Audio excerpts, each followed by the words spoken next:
श्री शिवाय नमस्तुभ्यम। श्री तेज शिव महापुराण की कथा जो राजगढ़ मध्य प्रदेश में चल रही है, आज चौथे दिन की कथा पूर्ण हो चुकी है, जिसमें गुरुजी ने 3 महा उपाय बताए। एक भी पत्र नहीं पढ़े। पहला उपाय, अगर आपको सोने के लिए नींद की दवा खानी पड़ती है तो उसके लिए उपाय बताए।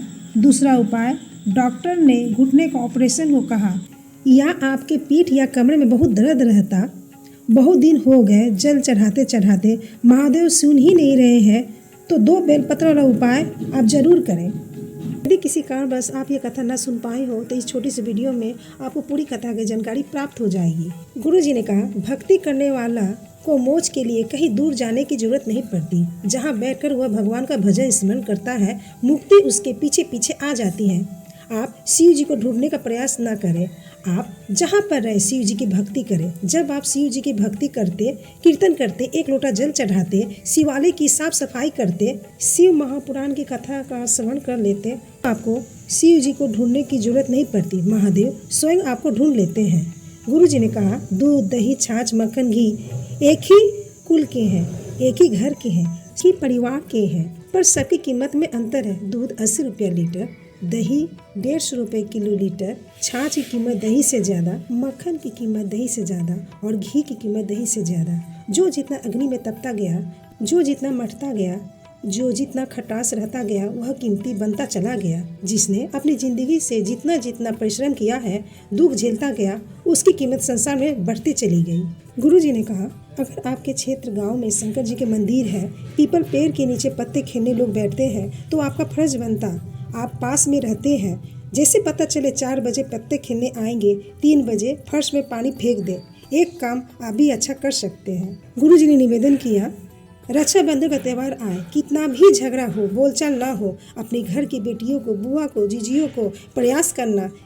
जितनी भी माताएं हैं, भाई भले फ़ोन ना लगाए पर एक फ़ोन जरूर लगाए और कहे, रक्षाबंधन आ रहा, कब आएगी, साड़ी लेकर मत आना, मेरी साड़ी पहन लेना। इस पर गुरु जी ने कहा, ऐसा क्यों कहा जाता? भाभी ननद से क्यों कहती मेरी साड़ी पहन लेना? 3 काल को हरने वाले होते हैं। पहला नंबर में संत ब्राह्मण, दूसरा नंबर में गौ माता, तीसरा नंबर में बहन बेटी। जब हम बहन बेटी को साड़ी पहनने को दे देते तो ननद बहन अपने भाई के काल को हर लेती है। गुरु जी ने कहा, ध्यान रखें, किसी के कहने पर एकदम भड़क ना जाए। किसी को बोलने से पहले विचार करें, क्या सही है, क्या गलत है। गुरुजी ने उपाय बताए। अगर आप नींद की गोली खा रहे हो तो उसे छोड़ दें। प्रैक्टिकल करके देखें, कम से कम 5 दिन तक जरूर करें। नींद की गोली को छोड़ दें, मोबाइल बंद करें। जब सोने का समय हो, नींद की गोली न खाकर पलंग पर बैठे बैठे अपने हथेली में थोड़ा सा जल ले, जया का नाम लेकर आचमन करें। फिर अपने हथेली में थोड़ा सा जल लेकर बिसरा नाम बोल के आचमन करें। इसी तरह सामली बाड़ी, दौतली, देव, शिव जी के 5 कन्याओं का नाम लेकर आचमन करें, फिर सो जाएं। गुरु जी ने कहा, सुबह ही नींद खुलेगी, रात्रि में नींद नहीं खुलेगी। गुरु जी ने दूसरा उपाय बताया। डॉक्टर ने कहा, आपके घुटने बदलने पड़ेंगे, रीढ़ की हड्डी में गैप आ गया है, या सो के उठते हैं तो पीठ या कमर में दर्द होता है। बेलपत्र की पत्ती की डूट को अशोक सुंदरी के स्थान पर चढ़ाकर लगातार 5 दिन तक उस डूट को चबा चबा के खाएं। खाते समय आपको 5 कन्याओं को नाम लेना है, जया, बिसहरा, सामलीवाड़ी, दौतली, देव। इस शिव जी के 5 कन्याओं का नाम लेना है। गुरु जी ने कहा, जो ऐसा खाता है उसकी रीढ़ की हड्डी की गैप हो या घुटने बदलने को डॉक्टर ने कहा हो, ऑपरेशन करने की जरूरत नहीं पड़ती। शरीर का दर्द धीरे धीरे ठीक होने लगता है। गुरु जी ने कहा, शंकर जी को जल किस दिशा में बैठकर या खड़े होकर जल चढ़ाए। इस पर गुरु जी ने कहा, शिव जी की जलाधारी हमेशा उत्तर की ओर होती।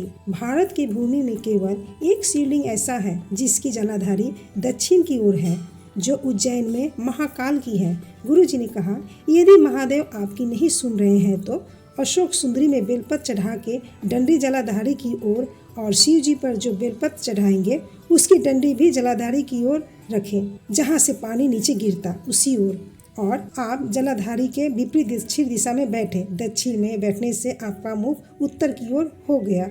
उसके बाद शिव जी पर जल चढ़ाए। शिव जी पर जल चढ़ाते हुए अशोक सुंदरी की ओर ले जाए, फिर वापस शिवलिंग में आ जाए। ये उपाय 2-3 महीना करके देखें, महादेव आपका हाथ जरूर पकड़ेंगे। दक्षिण की ओर बैठकर जल समर्पित करने से महादेव स्वीकार करते और तुरंत फल की प्राप्ति हो जाती। आप जब भी जल चढ़ाएं तो दक्षिण की ओर ही बैठें। करते हैं आपको ये छोटी सी वीडियो जरूर पसंद आई होगी। श्री शिवाय नमस्तुभ्यम। हर हर महादेव।